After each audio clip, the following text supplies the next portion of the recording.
It didn't begin with a scandal, it began with silence.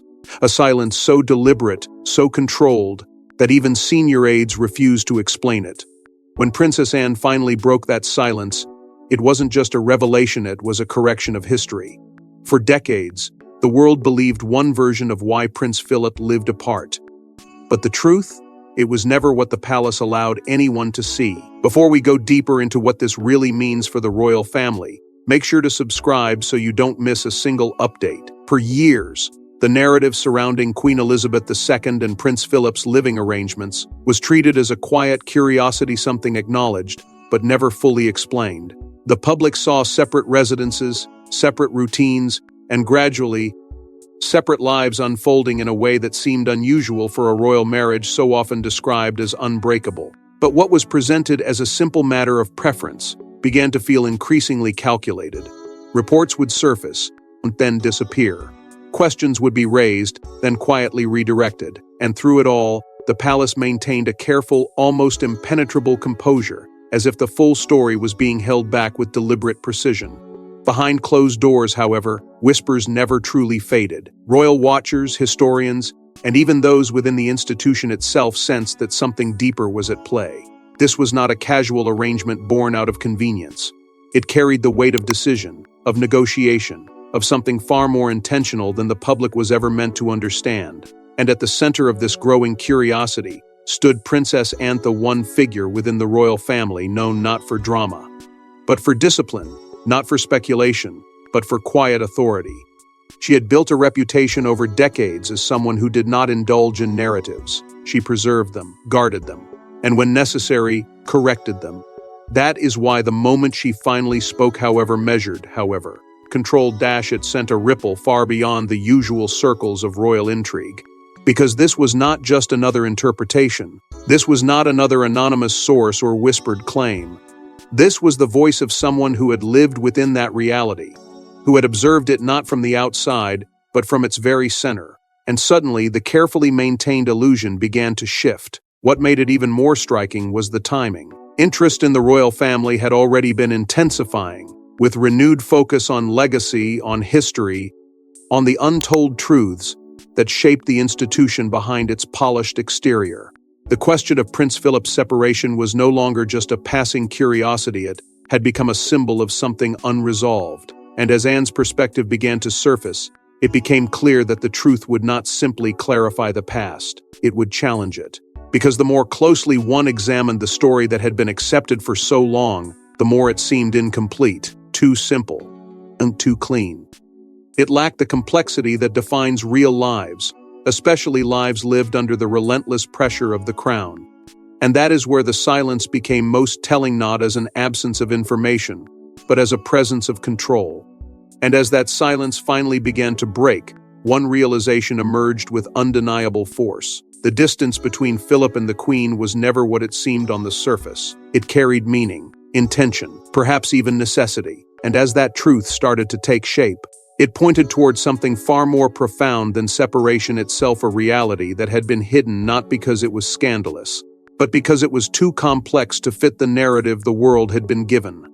But the distance between Philip and the Queen wasn't born from conflict, it was rooted in something far more complex and far more deliberate. To understand why Prince Philip lived apart, you have to go back not to scandal, but to sacrifice. Because their marriage was never ordinary. It was a union shaped by duty, pressure, and a crown that demanded everything. And what looked like distance may have actually been survival. Long before the quiet separation became a subject of public fascination, the foundation of this relationship was already being tested in ways few could truly comprehend. When Queen Elizabeth II and Prince Philip married, it was not simply a union of two individuals, it was the merging of a personal life with an institution that allowed no room for compromise.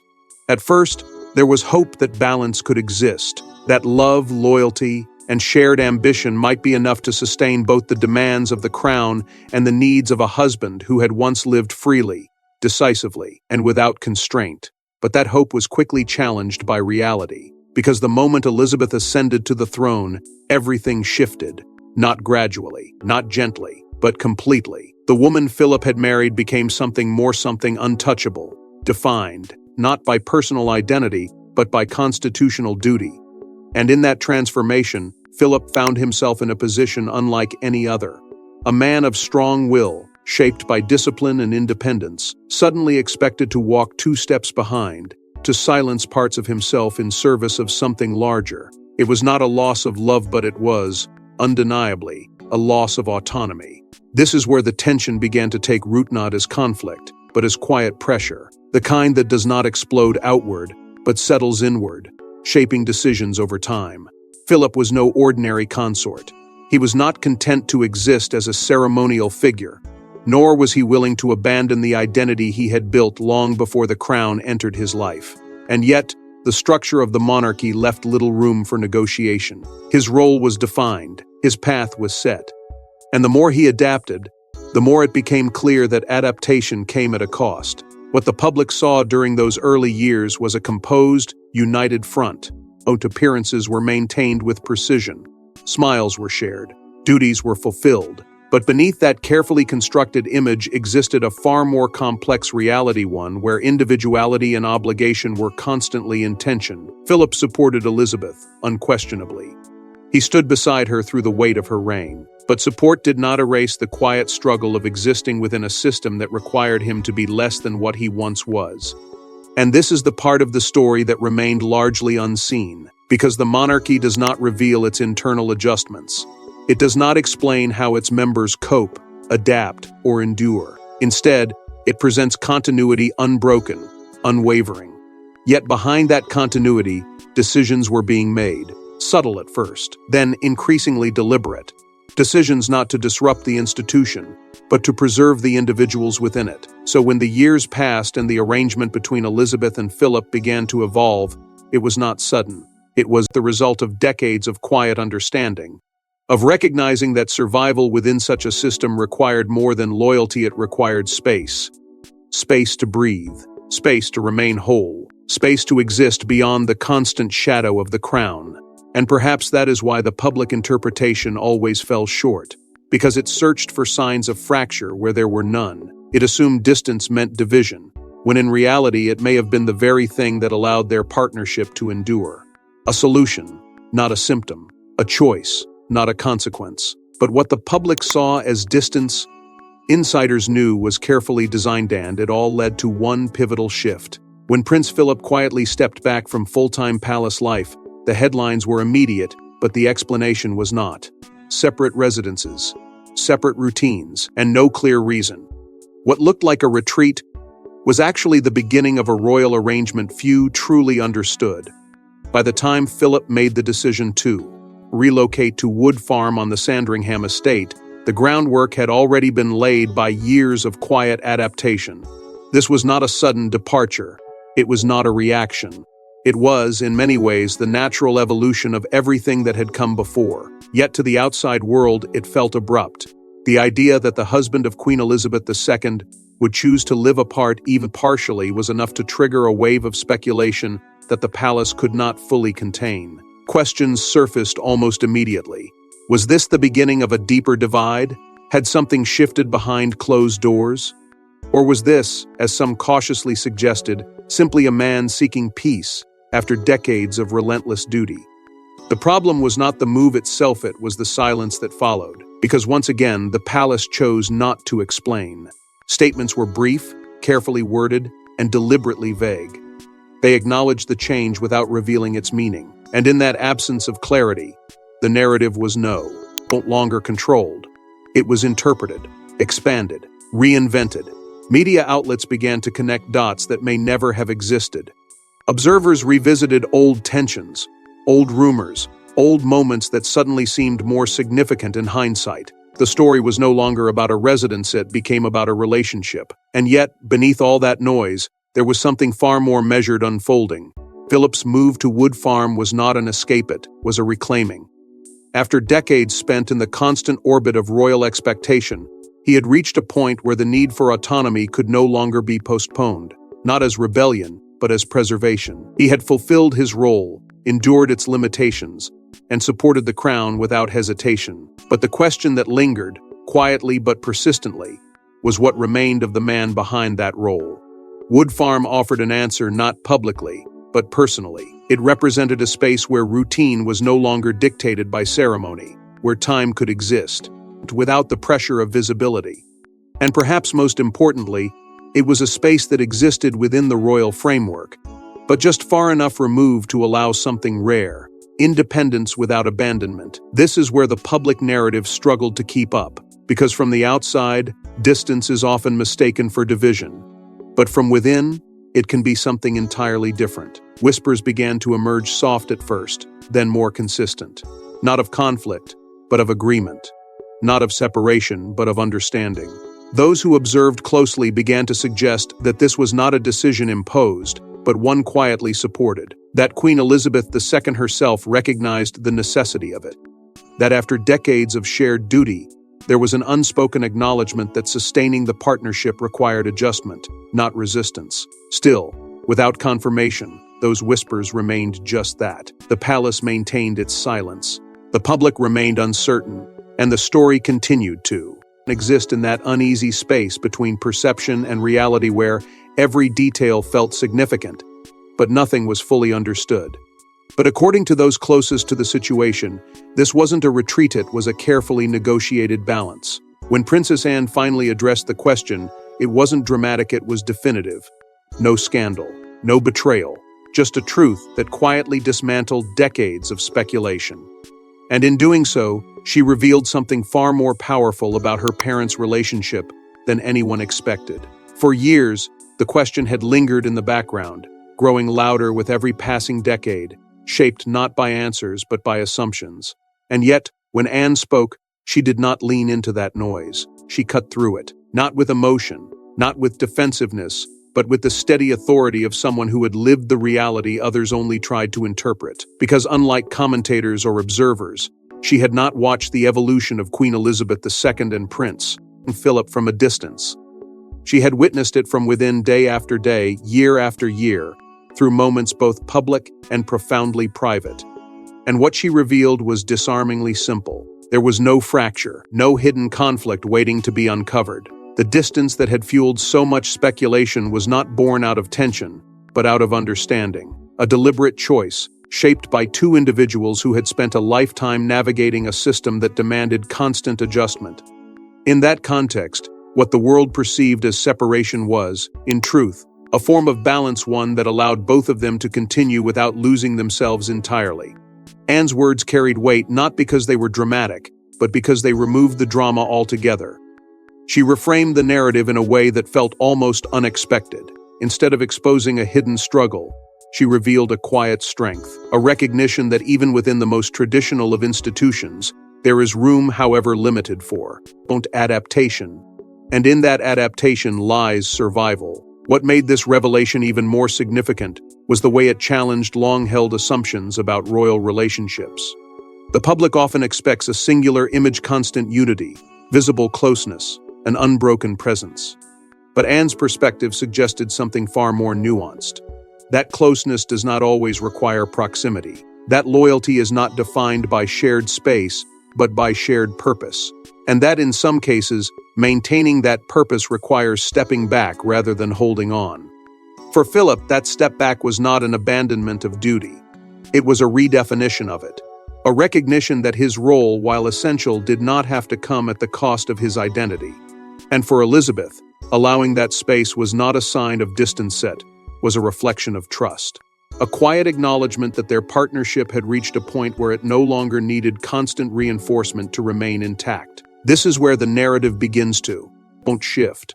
Because once that truth is understood, the entire story changes. What once appeared unusual begins to feel intentional. What once seemed distant begins to feel measured. And what once invited doubt begins to reveal a deeper kind of stability, one that does not rely on appearances, but on understanding. And perhaps that is why Anne chose to speak when she did. Not to defend the past, but to clarify it. To replace speculation with perspective. And to remind those watching from the outside that not every story within the monarchy fits the shape expected of it. But the deeper truth wasn't just about space, it was about a kind of understanding few royal marriages ever achieve. Behind palace walls, Their relationship didn't weaken, it evolved. While the world searched for cracks, what actually existed was something quieter, stronger, and far more enduring. A partnership that didn't need constant proximity to survive. What made the bond between Queen Elizabeth II and Prince Philip so difficult for the public to understand was not its fragility, but its depth. It did not rely on visible gestures or continuous closeness to prove its strength. Instead, it was built on something far less obvious: an unspoken agreement shaped over decades of shared pressure, sacrifice, and unwavering duty. While others searched for signs of distance, what they failed to see was the quiet resilience that held everything together beneath the surface. Because this was never a conventional marriage, it could not be. The crown does not allow for ordinary relationships, and yet within that rigid structure, Elizabeth and Philip managed to create something that adapted rather than broke. Their connection was not defined by where they stood physically, but by what they carried together: the responsibility of the monarchy, the expectations of an entire nation, the relentless demand to remain steady, even when the weight of that responsibility became overwhelming. In that context, distance did not weaken their bond, it refined it. It allowed space for reflection, for individuality, for the parts of themselves that could not fully exist within the constant visibility of royal life. Philip's decision to step back was not a withdrawal from the relationship, but a recalibration of it. And Elizabeth's acceptance of that decision was not reluctant, it was knowing. She understood what few others could. That preserving the partnership required allowing it to breathe. This is where the contrast becomes most striking. To the outside world, love is often measured through presence, through shared appearances, shared moments, visible unity. But within the walls of the monarchy, those measures lose their meaning. What replaces them is something far more complex. A loyalty that does not need to be displayed to be real. A connection that does not fade when it is no longer constantly seen. Philip remained a constant force in Elizabeth's life, even in absence. His role shifted, but it did not disappear. He became something quieter, yet no less significant: a source of stability that did not require attention. While the world focused on where he was not, it overlooked where he still existed: in the structure of her decisions, in the steadiness of her resolve, in the silent understanding that had been built over a lifetime. And perhaps that is why their relationship endured in a way few others have, because it was never built on expectation. It was built on acceptance, not just of duty, but of each other's needs, limitations, and identities beyond the roles they were required to play. It defied the narrative not by resisting it, but by existing beyond it. Yet despite all of this, the public story remained unchanged. The assumptions persisted. The idea that distance must mean something was wrong continued to take hold, repeating itself until it became accepted as truth. The deeper reality, the one rooted in strength rather than struggle, remained hidden, waiting to be understood. And yet, even with that understanding, the public narrative refused to change until now. For decades, the palace controlled the story, carefully, precisely, but not completely truthfully, because the version presented to the public was simpler, safer, and far less revealing than the reality Princess Anne has now brought into the light. What the world was given was not a lie, but it was never the full picture either. The monarchy has always understood the power of narrative, how a carefully shaped story can preserve stability, protect reputations, and prevent unnecessary scrutiny. In the case of Queen Elizabeth II and Prince Philip, that narrative was crafted with exceptional discipline. It acknowledged their enduring partnership, highlighted their shared duty, and quietly avoided the details that did not fit neatly into that image. And for a time, that approach worked. The public accepted what it was given. The questions remained limited. The institution remained intact. But control comes with a cost. Because when information is managed too tightly, it creates space not for clarity, but for speculation. And that is exactly what began to happen. The absence of explanation surrounding Philip's living arrangements did not eliminate curiosity. It intensified it. Media outlets, commentators, and observers began to fill the gaps themselves, constructing narratives that often strayed far from reality. What might have been understood as a thoughtful, mutual decision was instead interpreted through the lens of conflict, tension, even quiet separation. This is where the line between privacy and secrecy becomes critical. Privacy protects individuals, It allows space for personal decisions without public interference. But secrecy, especially within an institution as visible as the monarchy, invites interpretation. It suggests that something is being hidden, even when that may not be the intention. And in this case, the palace walked that line with deliberate caution. They withheld just enough to maintain dignity, but in doing so, they allowed alternative narratives to take root. The risks of revealing too much were always clear. The monarchy depends on perception as much as it does on reality. To expose the complexities of such a relationship, the negotiations, the adjustments, the quiet compromises could have disrupted the carefully maintained image of unity. It could have raised questions about tradition, about expectation, about what a royal marriage is supposed to represent. And so, the decision was made to keep those details contained, even if it meant allowing misunderstanding to persist. But over time, that misunderstanding became its own kind of narrative, one that drifted further and further from the truth. And this is where Anne's role becomes pivotal, because her decision to speak, however measured, was not just an act of clarification, it was a shift in control. For the first time, the story was no longer being shaped solely by institutional caution. It was being reframed by someone who understood both the necessity of privacy and the danger of prolonged silence. Her perspective did not expose scandal. It did something far more disruptive. It removed the illusion that the public narrative had been complete. It revealed that what had been presented for decades was only one layer of a much deeper reality. And in doing so, it forced a reconsideration not just of Philip and Elizabeth's relationship, but of how the monarchy itself manages truth. Because once that layer is removed, the question becomes unavoidable. How many other stories have been simplified, softened, or quietly redirected in the same way? And if this truth could remain hidden for so long, not out of deception, but out of protection, then what does that say about the balance the palace continues to maintain between transparency and control? But revealing the truth wasn't just about correcting history, it was about redefining legacy. In the end, this wasn't a story about separation. It was a story about endurance, about what it truly means to stand beside a monarch not just in public, but in private sacrifice, and why Prince Philip's choices may have been the ultimate act of loyalty. Because when history looks back on his role, it will not measure it by proximity or appearance. It will measure it by what he gave up. From the moment Queen Elizabeth II ascended to the throne, Philip's life was no longer his own in the way it once had been. Every decision, every movement, every part of his identity was reshaped by the demands of the crown. And yet, what makes his story so compelling is not that he accepted this reality, it is how he adapted to it. Not with resignation, but with resolve. Not by disappearing, but by redefining his place within a system that offered him little room to exist as himself. This is where the true weight of his sacrifice becomes clear. Because supporting a monarch is not simply about standing beside them during moments of ceremony. It is about enduring the quiet erosion of personal freedom. It is about stepping back when instinct tells you to step forward. It is about accepting that your role, no matter how vital, will always exist in the shadow of something greater. And Philip understood this in a way few ever could. He did not challenge it. He did not attempt to reshape it in his favor. Instead, he found a way to survive within it on his own terms, however limited those terms might have been. That survival required choices, difficult ones, choices that could easily be misunderstood from the outside.